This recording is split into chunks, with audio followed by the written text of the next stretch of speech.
¿Sirve? ¿Está bien? Ok. Gracias al cónsul general primero y gracias a ustedes por asistir a este evento y por escucharnos. Yo estoy aquí hoy día para presentarles un poco de información sobre 3 temas.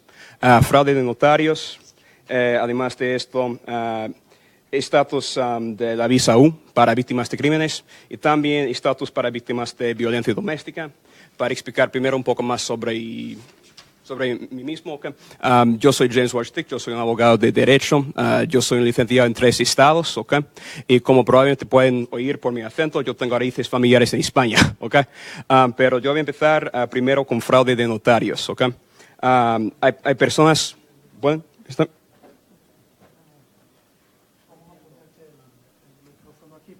Okay.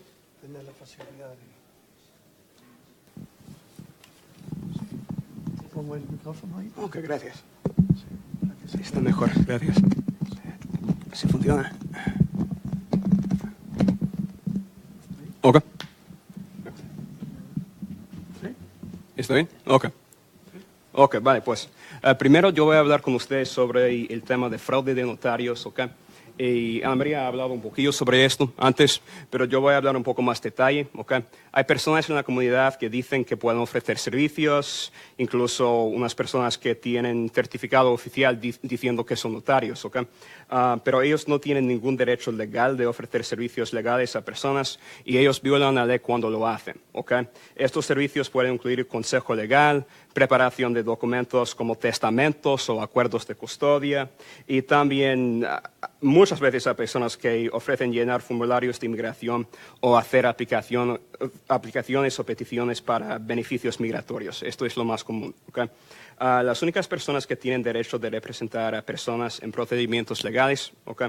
Son abogados licenciados y representantes acreditados del BIA, que sería más o menos Comisión de Apelación Migratoria, ¿okay? Los estados de Nueva York y Connecticut tienen un registro público de todos los abogados licenciados en sus estados y se pueden encontrar estos registros muy fácilmente por el Internet. Además de esto, estos registros confirman si una persona es un abogado o no, ¿ok? Y si esta persona sí es un abogado, se dice si esta persona ha recibido disciplina oficial, ¿ok? Por mal conducto en el pasado. Y esto es importante porque también hay personas que son abogados, pero son abogados malos y hacen cosas que son plenamente ilegales y hacen daño a sus clientes. Y por esto, si una persona quiere buscar información sobre esta persona en Connecticut o en Nueva York, ¿ok? Esta persona puede buscar en el registro si esta persona tiene disciplina oficial. Y si uno de ustedes encuentra una persona que sí tiene esta disciplina, sería buena idea no ir a este abogado y ir a otro abogado, ¿ok? Porque en serio hay muchos abogados en este estado que no son personas honradas y que hacen cosas muy, muy malas a veces y muy deshonestos, ¿ok? Además de esto, hay los representantes acreditados de BIA, que es una cosa nueva. Son personas que tienen acreditación para trabajar solo en casos de inmigración. Ellos no pueden hacer nada sobre casos de divorcio ni casos criminales, solo de inmigración. Y estas personas sí tienen acreditación, aunque no son abogados, ¿ok? Pero ellos tienen que trabajar con una agencia, una organización o grupo acreditado por el BIA, ¿ok?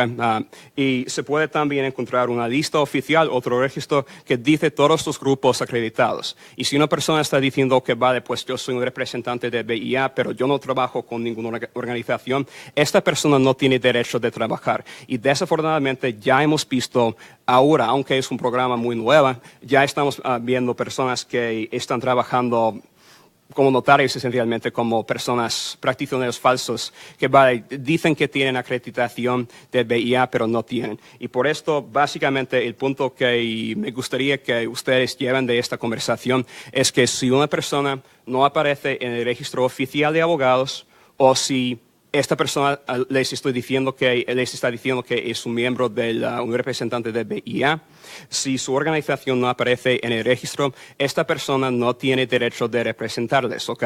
Y pues les pido que no acepten servicios de estas personas si no tienen si no están en ningún registro, ¿ok? Primero voy a tomar preguntas porque yo sé que yo hablo muy rápido. ¿Hay alguien preguntas sobre este tema? ¿Alguien? Ok, está bien. Ok, voy a seguir. Okay.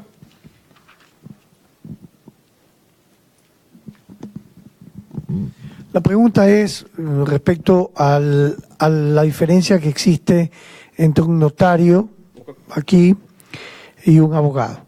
Okay. No necesariamente el abogado, o mejor dicho, el notario tiene que ser abogado, ¿o sí? Pues en este país los notarios no tienen que ser abogados, muchas veces simplemente son oficiales que solo tienen derecho de esencialmente afirmar que un documento es lo que parece o de afirmar o confirmar la identidad de una persona que está firmando un contrato. Notarios en este país no tienen ningún derecho de practicar la ley, ¿ok? Ellos solo pueden esencialmente confirmar la autenticidad de documentos y contratos y la identidad de personas que están firmando contratos o cosas así. Ellos no tienen ningún derecho de practicar la ley en este país. Solo un abogado o, en el caso de derecho de inmigrantes, un oficial, un representante de BIA tiene derecho de representar a una persona. Ok, usted, señor.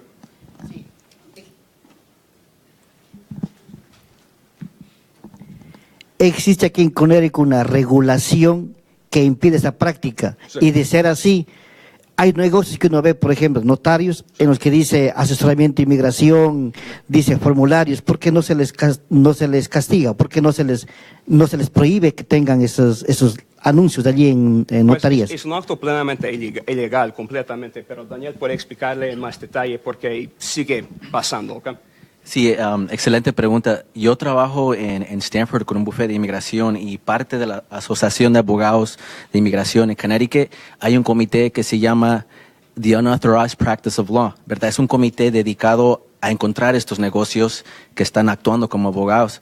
Entonces nosotros imprimimos el periódico, la página, todo eso, la información que dan y lo reportamos al abogado general del estado, ¿verdad? Eso es el primer paso para tratar de que estas personas ya no hagan eso. Hay muchos daños que llegan a nuestra oficina a las manos de estos notarios. Tristemente muchos de ellos son latinos, hablan español, ¿verdad? Entonces por eso tenemos que tener mucho cuidado. En Nueva York ha habido muchos casos grandes que usamos ese ejemplo de Nueva York para presionar a Connecticut que el Attorney General, el abogado general, actúe más, con más fuerza, ¿verdad? Entonces, cuando yo el otro día fui a comer en un restaurante chino y allí hubo un flyer, Latino Services, y ahí está toda la información, incluyendo, immigration. Yo tomé el flyer, se lo di a mi supervisora, tenemos que actuar, porque y hacemos primero nuestra tarea, ¿verdad? Obviamente no es simplemente ya reportar, hacemos nuestra tarea, nos informamos qué servicios hace esta persona. Si tenemos a alguien que vino de esa persona, tomamos un affidavit, como una declaración que nos delinea todo lo que le prometió. Muchas veces hay muchas promesas falsas. Entonces todo eso ya se abre un caso con el Estado para tratar de cerrar esos negocios. Y de hecho ya a ejercer la ley aquí sin la licencia es una felony, ya es una felonía con consecuencias ya más severas. Gracias. Tengo una pregunta de la audiencia virtual. También tenemos una pregunta de Paquita Lor. Estamos con una audiencia virtual también haciendo un Facebook Live. Y la pregunta es, ¿puedo aplicar para la visa U si tengo un récord criminal? La visa O, decimos la visa O. La visa laboral. Visa U. U. Ok. Puede pedir, pues vamos a seguir adelante con la visa U porque yo tengo puntos preparados sobre esto, pero puedo responder ahora mismo sobre la visa U, que depende. Una persona puede aplicarse, pero hay que pedir un indulto también. Y depende de cuál tipo de antecedente criminal estamos hablando. Porque hay antecedentes que no tienen un impacto, hay antecedentes que tienen un impacto, pero podemos pedir un indulto. Y hay ciertos antecedentes que a veces no podemos curar. Y por esto depende completamente del tipo de antecedente en que estamos hablando.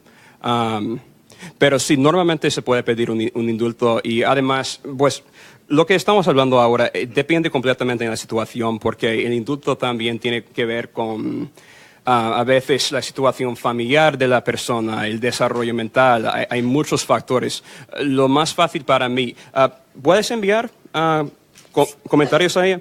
Porque lo que yo necesitaría saber para responder es si hablamos de un delito grave, una felonía o algo más pequeño, porque depende completamente en esto y también depende de cuál tipo de... Porque otra cosa, simplemente para que ustedes sepan, ¿ok? Hay delitos que no son delitos graves bajo nuestro código criminal en este estado, pero son delitos graves cuando hablamos de código migratorio. Por ejemplo, personas que tienen antecedentes de DUI, ¿ok? Es algo no exactamente grave ni tampoco leve en el estado, pero no es el fin del mundo. Pero cuando hablamos del mundo de inmigración y del código migratorio, se dice que es una felonía agravada, aunque no es por el código criminal de este estado. Y por esto depende mucho de cuál tipo de antecedente estamos hablando, ¿ok? ¿Tiene una respuesta? Sí, vamos a esperar que Paquita Lord de nuestra audiencia virtual nos responda, pero también tenemos otra pregunta de Daniel que dice, ¿es suficiente tramitar la tutela temporal de los niños con un notario? Lo siento. La pregunta otra vez ¿es suficiente? De Daniel, lo siento, no por Daniel, estaba mirando. No, Daniel de nuestra audiencia virtual. Está bien. Está bien. Tenemos un abogado que también se llama Daniel para que nuestra audiencia entienda un poquito. La pregunta es otra vez, ¿es suficiente tramitar la tutela temporal de los niños con un notario? Pues estamos hablando de Nueva York o Connecticut, ¿cuál estado?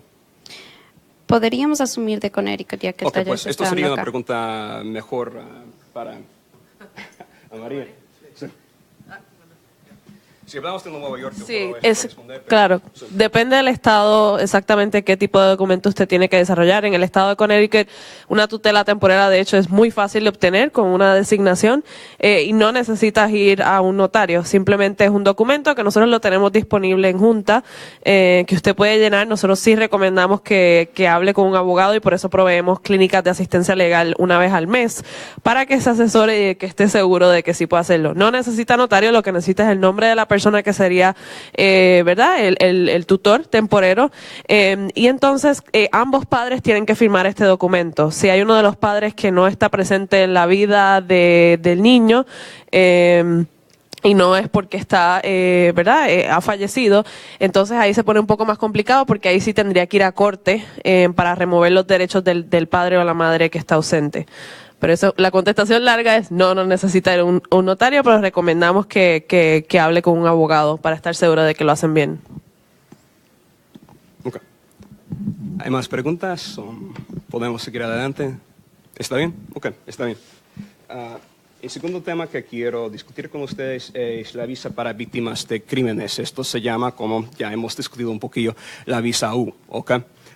Si una persona ha sido víctima de ciertos crímenes, existe una visa que da estatus oficial a esta persona, ¿ok? Elegibilidad para esta visa tiene ciertas condiciones.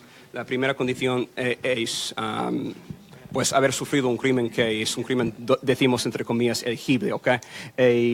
Las crímenes elegibles incluyen cosas como, seguro que cualquier tipo de crimen de violencia, esto primero, casi cualquier tipo de crimen sexual que te puedes imaginar. Si una persona ha sido víctima de estos tipos de crímenes, esta persona...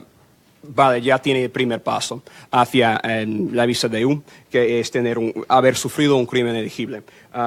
Además, incluye ciertos otros crímenes, decimos como el fraude muy grave, y a veces, y esto es algo muy nuevo que ya ha desarrollado dentro de la ley migratoria, es que en ciertos casos, no es lo normal, pero hay ciertas personas que han sufrido un fraude tan grande por haber interaccionado con un notario que ellos ya califiquen para aplicarse para la visa de U, porque es un fraude muy grande, muy grave, y ellos han sufrido normalmente no solo daños monetarios, sino algún otro tipo de daño en su estatus migratorio, otra cosa. Y esto es algo bien reciente que se ha desarrollado, pero es otro crimen que a veces puede ser un crimen elegible. También hay personas que han sufrido algún tipo de ser víctimas de testimonio falso, es otra cosa. Hay muchos crímenes, hay una lista, pero se define no solo por la lista, sino por crímenes que parecen a crímenes en la lista. Y por esto es un... Sí, señora. Exacto, yes. Particularmente durante el proceso en la corte o algo así, si una persona está denunciando a alguien sin razón, está mintiendo, muchas veces si la persona sufre daño, y esto es lo importante, porque si ellos no sufren daño y el proceso se acabó en que el juez dice, vale, pues no creo en este testigo, no pasa nada. Pero si la persona sufre algún tipo de convicción o daño monetario muy grave o algo así, en que podemos decir, y es otro punto después, pero tenemos que establecer un impacto físico o psicológico sustancial, ¿ok? Y en esto si una persona, vale, logra una denuncia contra otra persona que es una denuncia falsa, pero nada pasa, pues no sería un caso elegible. Pero si algo pasa y si la persona sufre algún tipo de, normalmente diríamos impacto psicológico, pero también podemos decir un impacto físico si está impactando a su vida familiar, a su habilidad de trabajar, porque ellos tienen que luchar contra esta denuncia falsa. Podemos decir también que a veces esto puede ser un acto, esta persona puede haber sufrido un crimen elegible también, ¿ok? Y esto es el próximo punto también. El crimen tiene que haber ocurrido como en 99% de los casos en los Estados Unidos. A veces hay casos en que por otra razón los Estados Unidos tienen jurisdicción por cualquier otra razón bajo un caso que se pasó afuera de los Estados Unidos, pero normalmente hablamos de casos en que el incidente pasó dentro de los Estados Unidos, normalmente, ¿ok? Y yo ya he hablado sobre que hay que demostrar que el crimen ha tenido un impacto físico, psicológico, sustancial. A veces cuando hablamos de si una persona ha sufrido un robo, pero no hubo ningún tipo de ataque físico, simplemente no sé, que como una persona saca una pistola y dice, vale, pues dame tu dinero o algo así, pero la persona que es la víctima no sufre ningún tipo de daño físico. Podemos decir todavía muchas veces que la persona ya tiene problemas psicológicos por el miedo y la ansiedad que están sufriendo por haber sufrido este incidente, particularmente si está impactando su habilidad de trabajar, no quiere salir por la calle y algo así, podemos decir que está sufriendo un impacto psicológico grave, ¿ok? Y muchas veces esto es lo clave que podemos demostrar por testimonio de un psicólogo o algo así, o otra persona que tiene calificaciones psiquiátricas, que esta persona sí está sufriendo, un evento psicológico grave por haber sufrido por este tipo de crimen, ¿ok? Un trastorno psicológico, supongo que puedo decir. ¿Qué más? Esto también es un punto importante para que ustedes sepan que la persona también tiene que haber prestado ayuda a la policía en encontrar al agresor, ¿ok? O por lo menos tiene que estar dispuesto de dar ayuda a la policía, ¿ok? Esto es importante porque si una persona no quiere hablar con la policía sobre el incidente, pues no podemos ayudar a esta persona bajo esta ley de la visa U, ¿ok? Además, pues la manera en que la visa U funciona es que tiene una duración de 4 años, ¿ok? Pero normalmente si no hay más elementos, si no hay más complejidad, la persona puede convertir la visa U en una visa, pues no en una visa, sino en una tarjeta de residente permanente después de 3 años, ¿ok? Y por esto la visa U no es una tarjeta verde, pero es un camino hacia la tarjeta verde después de 3 años. Si no hay más complejidad, si la persona no tiene ciertos antecedentes criminales, hay más factores, pero en el caso normal, yo digo normal, la persona puede aplicarse para la tarjeta verde después de 3 años de tener la visa U, que normalmente tiene una duración de 4 años. Y por esto... Ok, vale, pues. ¿Tiene alguien más preguntas o está bien con este concepto? Yo tengo un tema más y después terminamos, ¿ok? Porque yo sé que faltamos tiempo, ¿ok? Disculpe, en el caso que uno es agredido por ciertas personas, me estaba hablando de eso, Sí. y yo tuve ese problema. Ok. Yo le di información a la policía y al hospital, pero de ahí no hice nada más. Ok. Pero ahora me dicen que hay una ley que tú puedes aplicar ¿Puedo aplicar yo algo con un abogado o algo? Pues podemos hablar personalmente después, porque yo tendría que hablar contigo personalmente sobre tu situación y además sobre la cronología. ¿Y usted, señora? Yo también quisiera. Ok. Yo también quisiera hablar con ustedes después sobre Ok, este tipo pues de después, violencias. porque yo tendría que hablar con ustedes como cara a cara después, porque cada caso tiene sus propios elementos, cada caso es diferente, pero yo tendré tiempo después para hablar con ustedes. Ok, y yo sé que faltamos tiempo, ¿tenemos tiempo para...? ¿Está bien? Ok, gracias. Ok, el último tema, yo voy a ir con prisa, okay, porque yo sé que faltamos tiempo. Quiero hablar sobre estatus para víctimas de violencia doméstica, BAWA, okay, que es un programa diferente del programa de la visa U. Okay. Y primero, aunque parece mucho a la visa U, pues ya he dicho que es un programa específicamente para las víctimas de violencia doméstica. Hay que entender que en el caso de BAWA, no de la visa U, el maltratador, el agresor tiene que ser un ciudadano americano o un residente permanente. Es una diferencia clave. ¿Okay? Segundo, hay que estar casado legalmente con el abusador o haber estado casado con el abusador menos de 2 años antes de presentar la petición. ¿Okay? Y es otra cosa que pasa a veces, hay que tener una creencia de buena fe que estás casado con el abusador. Y esto pasa a veces porque hay personas que creen que existe el concepto de matrimonio común, en que si 2 personas viven juntos, están casados bajo la ley en Connecticut y Nueva York. No es así en Connecticut ni en Nueva York. No existe matrimonio común. Pero si una persona cree en buena fe que está participando en un matrimonio común, esta persona puede aplicarse también, aunque técnicamente no tiene un matrimonio válido. Okay. Próximo punto. Pregunta, no sé, señor, pregunta. Okay. Eso quiere decir si están conviviendo ellos, no importa si no están casados legalmente. No importa si estas personas, o más si la víctima no puede demostrar. Pues, pero podemos hablar de la visa U también, porque las personas que han sufrido violencia doméstica, que no están dentro de BAWA, también a veces pueden aplicarse para la visa U. Y podemos hablar, yo puedo hablar con usted también después, señora, ¿ok? Pero yo simplemente voy a terminar con mis puntos. Pero después podemos hablar, ¿ok? Y hay que demostrar también abuso o crueldad extrema. No hablamos simplemente de un matrimonio malo, sino hablamos de algo más extremo. El caso típico es un caso en que hay violencia física, pero muchas veces también hablamos de violencia emocional o mental.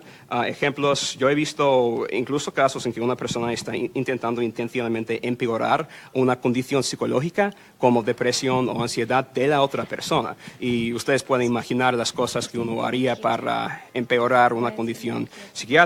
¿Okay? Además de esto, he visto casos en que una persona no está pegando a la otra persona, pero siempre le está amenazando con, ok, yo voy a hacer algo a ti si no hagas no sé qué, algo así. La otra cosa que he visto, y esto es algo un poco más sutil, okay, es que a veces la otra persona está diciendo que yo no voy a permitir que salgas con tus amigos o que hables con tus familiares, te voy a controlar. Esto también puede ser abuso psicológico y a veces puede ser muy grave. Okay. Además, lo que hay que entender también es que la petición de BAWA se diferencia también que es una petición para estatus de tarjeta permanente, como el primer paso. No hay 2 pasos como la visa de U. Y mi último punto, supongo, es que el caso típico, hablamos de normalmente un hombre que está abusando a su mujer. Yo he visto 2 casos y yo conozco a 2 personas personalmente que son hombres que han recibido BAWA por haber tenido relaciones en que ellos pues estuvieran abusados por sus esposas. Pasa a veces.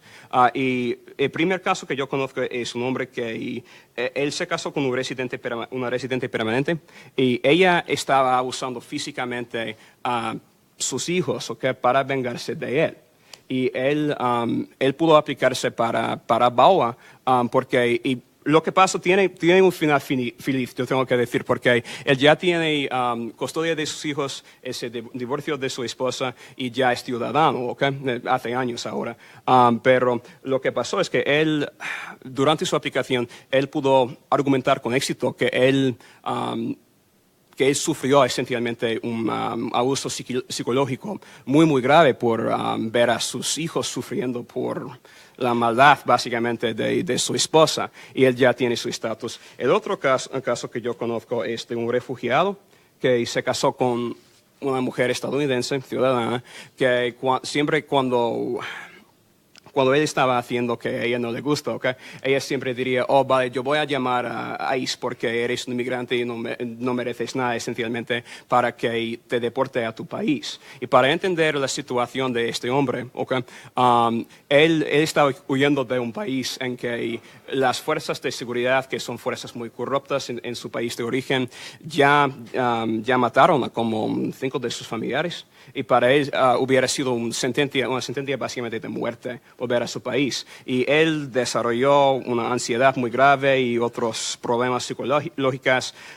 Y él también hizo una aplicación de VAWA con éxito. Y simplemente para que ustedes sepan, porque vale, la situación estereotípica es que, vale, que es un hombre que está pegando a su mujer, pero realmente la categoría de DACA es mucho más ancha, ¿ok? Y yo no tengo más comentarios para ustedes ahora mismo y gracias por su tiempo. Si tienen más preguntas para mí, si tenemos tiempo, señor. Ok. Gracias. Ok, señora. Tengo esa inquietud. Tengo unos conocidos que dicen que están haciendo una aplicación de visa por asilo político. Son ecuatorianos. ¿Ellos pueden hacer eso? Ok, yo no puedo comentar sobre la situación política en Ecuador. Yo puedo comentar, solo le puedo dar la información que yo tengo. Y yo voy a decir que yo sé que la gente que ya se está huyendo de Venezuela sí están recibiendo asilo político. Yo sé que en muchos de los países en América del Sur he visto que personas de origen indígena a veces reciben asilo, no tanto por políticos, sino por razones raciales. Y no puedo decir con certitud. Yo tendría que saber, ¿están aplicándose para asilo? Básicamente lo que quiero preguntarle es, ellos son miembros de como cuál partido político? Capaz puedo darle una explicación mejor si... La verdad no sé. Me dijeron así que estaban... que el abogado les dijo que lo mejor es aplicar por asilo político. Esto no, esto es dije, otra cosa que quiero tengo que averiguar porque la verdad no tengo idea. Señor, primero yo voy a responder y después yo sé que usted tiene respuesta también, pero primero yo voy a hablar. Primero, ya entiendo la situación. Hay muchos abogados que son abogados de baja calidad, son abogados de mal conducto, esencialmente, que dicen, vale, pues si te van a deportar debes hacer una petición de asilo. Y por esto tenemos ya un sistema en que, desgraciadamente, algo como 80% de las peticiones de asilo son esencialmente falsos. Y por esto hay muchos abogados que no son abogados honestos y dicen, vale, debes intentar por asilo, aunque realmente no hay ninguna manera de tener éxito en esto. Normalmente hay ciertos casos muy específicos en que una persona puede peticionar para asilo, pero son casos en que normalmente no hay duda. Hablamos de personas huyendo, por ejemplo, de la violencia en Venezuela o algo así. Hay personas también de Brasil. He visto, porque Brasil también tiene bastante inestabilidad política, ¿okay? Pero yo personalmente nunca he visto un caso exitoso de asilo de Ecuador. Esto no es para decir que no existe, sino que simplemente personalmente yo no sé de un caso exitoso. Y yo tendría mucho cuidado con esto, en serio, porque hay tantas aplicaciones esencialmente falsas para asilo en este país y hay muchos abogados de mal conducto, esencialmente, que dicen, vale, debes intentar aplicarse, ¿qué pasa? No sé. Pero realmente si una persona no tiene una razón válida de aplicarse, no debe aplicarse para asilo, porque yo he visto mucho abuso de este proceso y al final lo que pasa es igual. Si una persona no tiene estatus y esta persona logra una petición para asilo que no tiene éxito, vale, a veces nada pasa, pero a veces también es una manera en que ya sabe más de esta persona por intentar hacer la aplicación. Y si realmente no hay una buena razón como persecución política o religiosa o persecución por origen racial, sería mejor no hacer la aplicación si no hay una razón clara, es lo que quiero decir. ¿Estás bien con esta? Ok. Y señor, ¿quiere...? Este es un tema bastante largo y complicado, del tema de los 10 años, el tema de asilos políticos. La angustia actual de la comunidad ha ido llevando para que la gente crea en anuncios, crea en abogados, que usted señala muy bien, deshonestos, que sabiendo que la persona no va a ganar el caso, sin embargo hacen la petición, hacen la aplicación de asilo y no le cuentan a la persona de que está en deportación para hacer ese proceso. Conocemos casos muy concretos, por ejemplo en Portchester, que hace 4 años la gente estaba muy contenta, muy feliz que les dieron el permiso de trabajo, el seguro social, pero eso fue temporal simplemente. Exacto. Y ahora ellos tienen orden final de deportación. El Ecuador, dice el Departamento de Inmigración, no es un país en guerra, no es un país en convulsión social, no califica para asilos políticos. Sí sería bueno que con el señor cónsul, el plan de contingencia, hacer un taller sobre estos 10 años que ha causado un fraude increíble.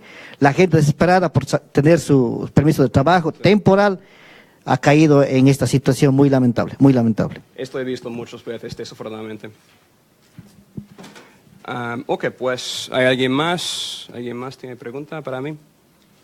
Sobre cualquier cosa, sobre estos 3 temas. Tenemos, me parece que esta ya sería la última pregunta por el tiempo, o una de nuestras, de las personas en la audiencia virtual, Elena Torres, nos pregunta, ¿los hijos nacidos aquí, mayores de edad, pueden pedir a sus padres? Vale, pues mayor de edad tiene una definición diferente bajo el Código Migratorio. Normalmente cuando hablamos de mayor de edad en esta sociedad decimos, ok, pues mayor de 18 años, pero bajo el Código Migratorio es 21, ok. Y esto es diferente, hay que entender esto. Y si hablamos de niños con más de 21 años, ellos sí pueden aplicarse para sus padres, pero si hablamos de niños que solo tienen entre 18 y 20 años, ellos no tienen derecho de hacer este tipo de petición. Okay. Hay que esperar hasta 21 años. Y yo he visto muchas veces en que niños sí han esperado y ya sus padres tienen estatus, pero desafortunadamente no se puede lograr la petición antes de tener 21 años, ¿ok? Aunque sus padres estén aquí. Aunque, sí. Pues podemos, no quiero hablar en demasiado detalle, pero cuando hablamos normalmente del, como de ser sponsor esencialmente de una persona, hablamos de 21 años. Hay ciertos casos en que hay un caso de deportación o algo en que se toma en cuenta que una persona tiene hijos ciudadanos, pero esto es algo completamente distinto, ¿ok? Cuando hablamos, normalmente hablamos de la petición de, se llama, por sus siglas se llama I-130. Hablamos de niños mayores de 21 años que están haciendo esta aplicación para sus padres o sus hermanos o decimos familiares cercanos, ¿ok? Bien, ¿ustedes más preguntas? ¿Alguien más? Un comentario a esa pregunta.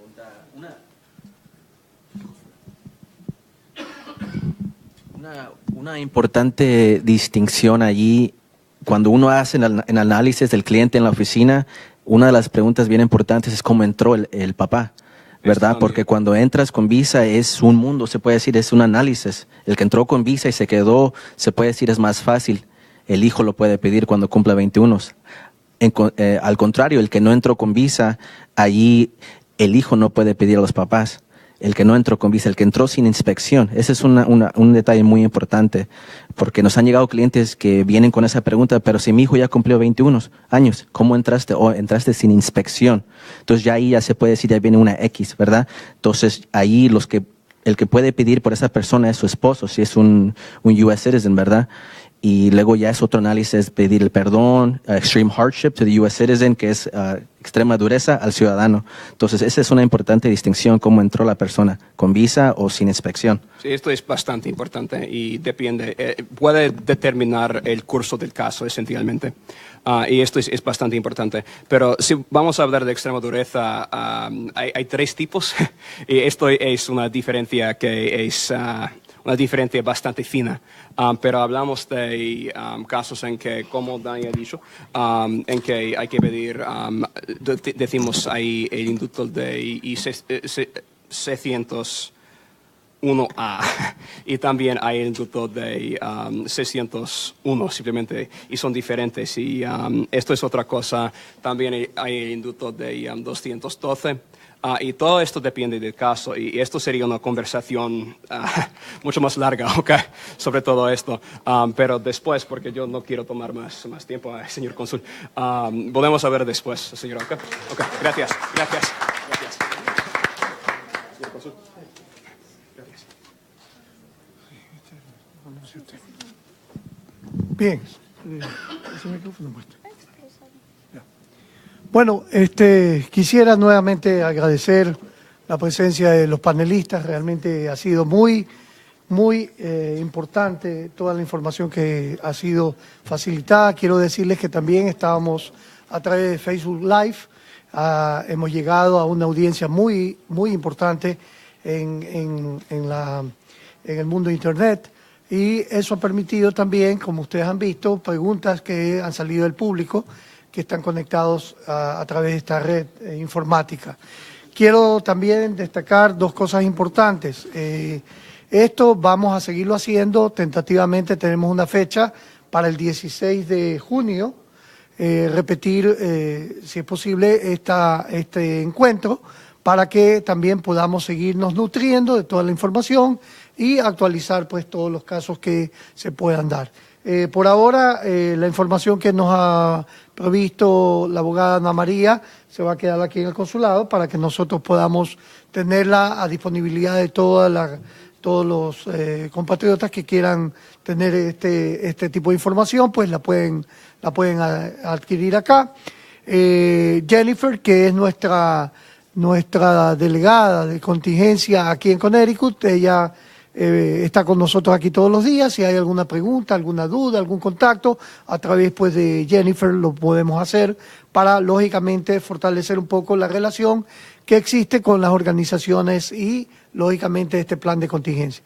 Quiero dejar claro también de que el gobierno del Ecuador está muy preocupado, obviamente, por la protección de todos los ecuatorianos. Por eso se llama Ecuador Contigo, porque quiero que sepan todos nuestros compatriotas de que esta acción que se ha tomado en respuesta a esta política migratoria, lo que tiene como finalidad es afianzar los derechos que ustedes tienen como migrantes en este país de destino.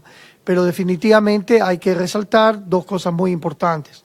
Les pedimos a todos los ecuatorianos, primero, que se informen bien, busquen los canales oficiales para todo tipo de información. No queremos, obviamente, que sean víctimas de fraude, menos aún que sean estafados por estos malos elementos que aprovechan esta situación.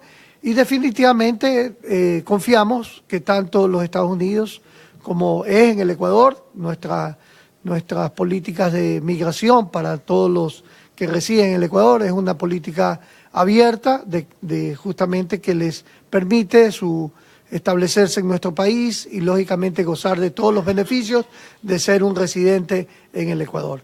Por ahora quisiera simplemente darle paso a Jennifer, que va a hacer unos anuncios, y también, como hacemos comerciales, vamos a hacer un comercial. El consulado está abierto desde las 8 de la mañana hasta las 2 de la tarde. Por favor, tenemos una página oficial de Facebook que es Consulado del Ecuador en Connecticut.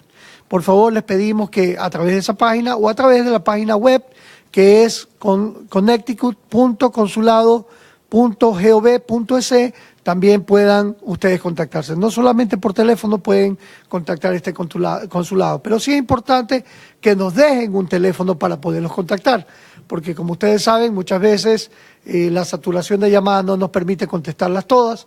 Por lo tanto, es importante que ustedes tengan estas vías de comunicación que están en la red y de esa manera nosotros poderlos contactar también.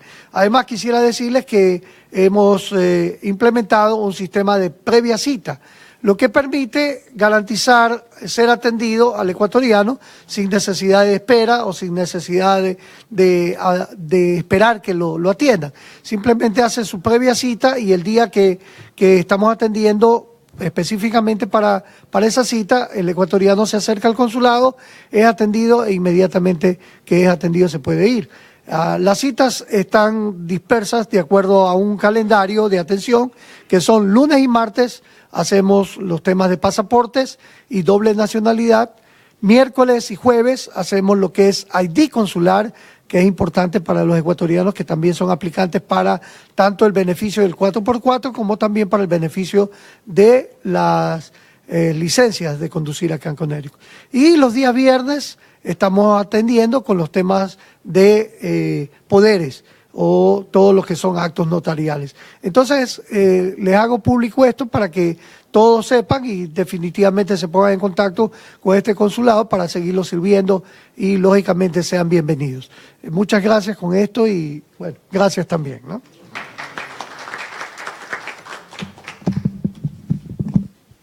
Bueno, muchas gracias a todos. Es así que vamos a cerrar con este taller y también agradecer a las personas que se unieron al Facebook Live, que les cuento que hemos llegado a más de 5,000 vistos. Eso ya es bastante. Sabemos que la tecnología nos está ayudando a comunicarnos con todas las personas. 30,000. Oh, 30,000, estoy mal. Se va actualizando, cada minuto cuenta, miren. 30,000.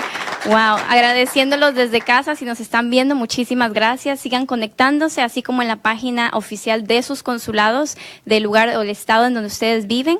También para darles un poco de información sobre el plan de contingencia, ustedes se pueden comunicar directamente con nosotros. Es una línea creada para este tipo de casos de vulnerabilidad y de emergencia. Entonces se los voy a dar. Es el 929-356-5147. Ese número ustedes pueden llamar y les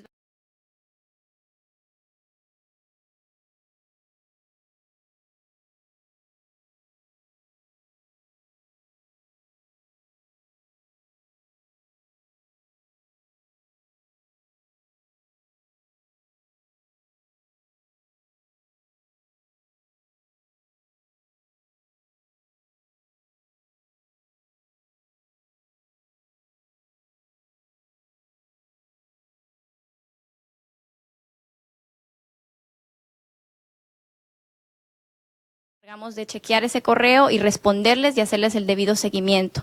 Les repito el número de teléfono por si acaso si no lo anotaron, es el 929-356-5147. Listo. Y el correo electrónico es c.contingenciaconsular@gmail.com.